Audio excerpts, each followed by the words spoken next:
Channel. இன்னைக்கு நம்ம பார்க்க போறது சூப்பரான ஒரு ஸ்நாக்ஸ் ரெசிபி தான். வாங்க வீடியோக்குள்ள போலாம். நான் வந்து கடலை மாவு எடுத்திருக்கேன். கடலை மாவு வந்து 2 டேபிள் ஸ்பூன் எடுத்திருக்கேன். மிளகாய் தூள் வந்து 1 டீஸ்பூன் எடுத்திருக்கேன். உப்பு நம்ம தேவைக்கு எடுத்துக்கணும். பன்னீர் எடுத்திருக்கேன், ஒரு பாக்கெட் ஃபுல்லா உள்ளது. இது கசூரி மேத்தி, ஓமம். கசூரி மேத்தி நமக்கு கொஞ்சமா போடணும். ஓமம் 1/4 teaspoon, chilli flakes 1 teaspoon, chaat masala 1/2 teaspoon, amchur powder 1/4 teaspoon எடுத்திருக்கேன். இதெல்லாம் இருந்தா உங்ககிட்ட போடுங்க. அப்படி இல்லைனாக்கா இதுக்கு பதிலா சில்லி ஃபிளேக்ஸ், உப்பு, மிளகாய் தூள் இது மட்டும் போட்டாலே போதும். கொஞ்சமா கரம் மசாலா, ஜீரகத்தூள் இது ரெண்டும் ஆட் பண்ணிக்கோங்க. இன்னைக்கு நான் இதை வச்சுதான் பண்ண போறேன். ஃபர்ஸ்ட் பன்னீர் எடுத்துக்குவோம். பன்னீரை விரல் சைஸ்க்கு நம்ம கட் பண்ணிக்கலாம்.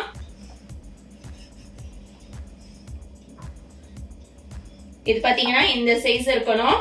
இது மாதிரி ஃபுல் பன்னீரையும் கட் பண்ணிட்டு நான் காட்டுறேன். இப்போ பன்னீர் ஃபுல்லா கட் பண்ணியாச்சு. விரல் சைஸ் இருக்கு பாருங்க. இத ஒரு பக்கமா வச்சுக்கலாம். ஒரு மிக்சிங் பவுல் எடுத்திருக்கேன். மிக்சிங் பவுல்ல உப்பு, மிளகாய் தூள் சேர்த்துக்கலாம். அது கூடவே chat masala, chilli flakes, garam masala, அது கூடவே எல்லா மசாலாவும் சேர்த்துக்கலாம். கசூரி மேத்திய கையில வச்சு லேசா இப்படி கிரஷ் பண்ணி போடுங்க. அப்பதான் வாசனையா இருக்கும். இதுக்கு கொஞ்சமா தண்ணி சேர்த்துக்கலாம். தண்ணி பாத்தீங்கன்னா நிறைய சேர்க்க கூடாது, கொஞ்சமா சேர்க்கணும். இனிஷியலா சேர்க்கறது.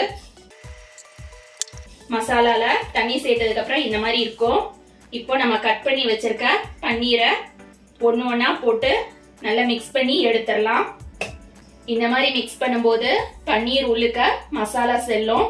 அப்பதான் டேஸ்டா இருக்கும். இந்த மாதிரி ரெடி பண்ணதை ஒரு பிளேட்ல வச்சுக்கலாம். இப்போ பன்னீர்ல மசாலா எல்லாம் பிரட்டியாச்சு. இத ஒரு பக்கமா வச்சுக்கலாம். அதே மிக்சிங் பவுல்ல அதே மசாலா கொஞ்சமா இருக்கும். அதுல கடலை மாவு சேர்த்துக்கலாம். கடலை மாவு தண்ணியா கரைக்கணும். பஜ்ஜிக்கெல்லாம் கரைக்கிற மாதிரி கரைக்கணும். ஆனா பஜ்ஜிக்கு இருக்கிறத விட தண்ணியா இருக்கணும். அதே மிக்சிங் பவுல்ல கடலை மாவு சேர்த்து கரைக்கிறதால உப்பு செக் பண்ணிக்கோங்க. சப்போஸ் உப்பு பத்தல அப்படின்னா கொஞ்சமா உப்பு சேர்த்துக்கோங்க. மாவு வந்து இந்த பதம் இருக்கணும், ரொம்ப கெட்டியா இருக்க கூடாது. இப்போ இதுல நம்ம ரெடி பண்ணி வச்சிருக்க பன்னீரை ஆட் பண்ணிடலாம். பன்னீரை போட்டு லைட்டா பெரட்டணும். ரொம்ப போட்டு அழுத்தி பெரட்டக்கூடாது. இது பாத்தீங்கன்னா கார்ன்ஃபிளெக்ஸ் எடுத்திருக்கேன், பொரிக்காத கார்ன்ஃபிளெக்ஸ். இத வந்து கையால கொஞ்சமா நசுக்கி விட்டுக்கலாம். கையில வச்சு இப்படி கிரஷ் பண்ணாலே நல்லா நொறுங்கிடும். இதுதான் நமக்கு வேணும். இப்ப பாத்தீங்கன்னா கார்ன்ஃபிளெக்ஸ் இந்த அளவுக்கு தூளா இருக்கும். மிக்சியில போட்டுறாதீங்க. மிக்சியில போட்டா ரொம்ப தூள் ஆயிடும், நல்லா இருக்காது. இந்த மாதிரி தான் உடைக்கணும். இப்போ நம்ம ரெடி பண்ணியிருக்கிற கடலை மாவு கரைசல்ல இருந்து பன்னீரை வெளியே எடுத்துடலாம். வெளியே எடுத்துட்டு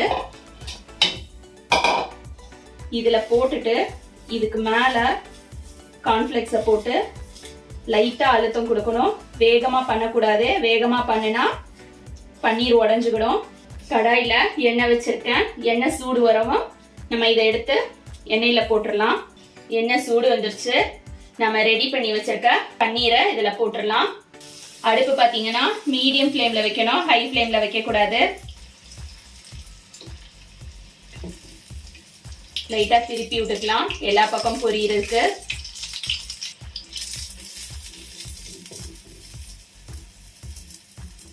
பன்னீர் குர்குரே ரெடி ஆயிடுச்சு. இத ஒரு பிளேட்க்கு மாத்திடலாம். பன்னீர் குர்குரே ரெடி ஆயிடுச்சு. இதே மாதிரி மீதி எல்லா பன்னீரையும் ரெடி பண்ணிட்டு காட்டுறேன். இதுக்கும் டிஃபரன்ஸ் பாத்தீங்கன்னா தெரியும். இது வந்து கையால கார்ன்ஃபிளெக்ஸை உடைச்சது. இது வந்து மிக்சியில கார்ன்ஃபிளெக்ஸை போட்டு எடுத்தது. கொஞ்சம் பவுடர் ஆயிடுச்சு. இது பாத்தீங்கன்னா கொரன்னு இருக்கும். ரெண்டுமே நல்லா இருக்கும், கிறிஸ்பியா இருக்கும்.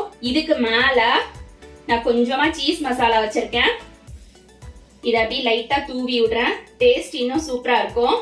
இது உங்ககிட்ட இருந்ததுன்னா போடுங்க, அப்படி இல்லைன்னா ஸ்கிப் பண்ணிக்கோங்க. இதே மாதிரி நீங்களும் உங்க வீட்ல பசங்களுக்கு செஞ்சு கொடுங்க. தேங்க்ஸ் ஃபார் வாட்சிங்.